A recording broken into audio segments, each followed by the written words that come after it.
In initial part of video, I would like to tell you that this is a neutral analysis. I'm not pro China. I'm not pro US.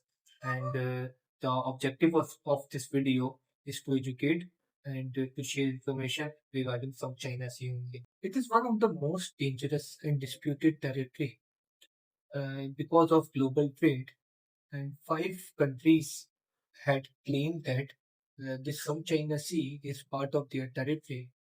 Around $4 trillion passes through South China Sea. Let's discuss why South China Sea is too imperative, essential, and important to discuss. In today's economic war, it is not just a territory. It's about influence, energy, and the future balance of power in Asia. It is basically lies in the Western Pacific Ocean and bordered with China, Vietnam, Malaysia, Brunei, Philippines, and Indonesia. According to my lens, the South China Sea is a flashpoint right now where politics, economics, and military power intersect. As I said earlier, that around $4 trillion trade globally uh, passes through South China Sea. It's about 30% of total global trade, and that particular area covers 3.5 million square kilometers, and it is also home to the 10% of world fisheries. Also, if we talk about the oil, around 11 billion barrel trade passes through this sea and this particular area. And if we talk about the gas, 190 trillion cubic feet gas also passes through uh, this South China Sea.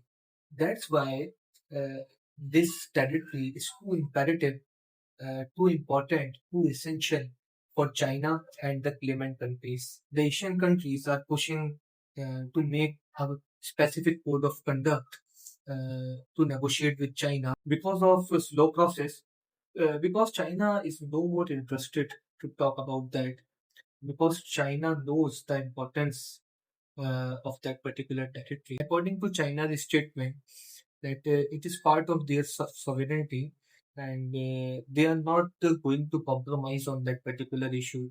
On the other hand, if we talk about US conducts freedom of navigation operations, and US is trying to challenge the China's excessive claim over South China Sea. On the other hand, the claimant countries, including Malaysia, Vietnam, and Philippines, protest diplomatically, and they are strengthening their ties with the US and Japan. As you know, the Japan is also a rivalry of China.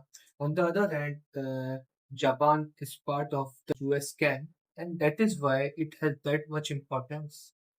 And China is dominating in their territory. And nowadays, the situation is too panic in that particular maritime territory, and China is still building and patrolling through their coast guards and militia fleets and their navy also.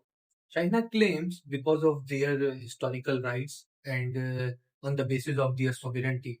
On the other hand, if we talk about Vietnam, Vietnam conducts regular protests against China's stance on this particular territory.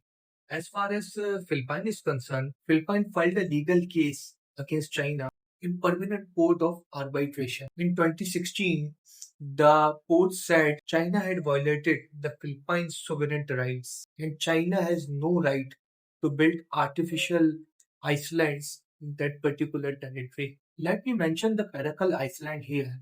And this is the Iceland. I thought in 1974, China took the full control, the 100% control over this particular Iceland. And China still maintains from 1974 till date their military presence and also their civilian settlements.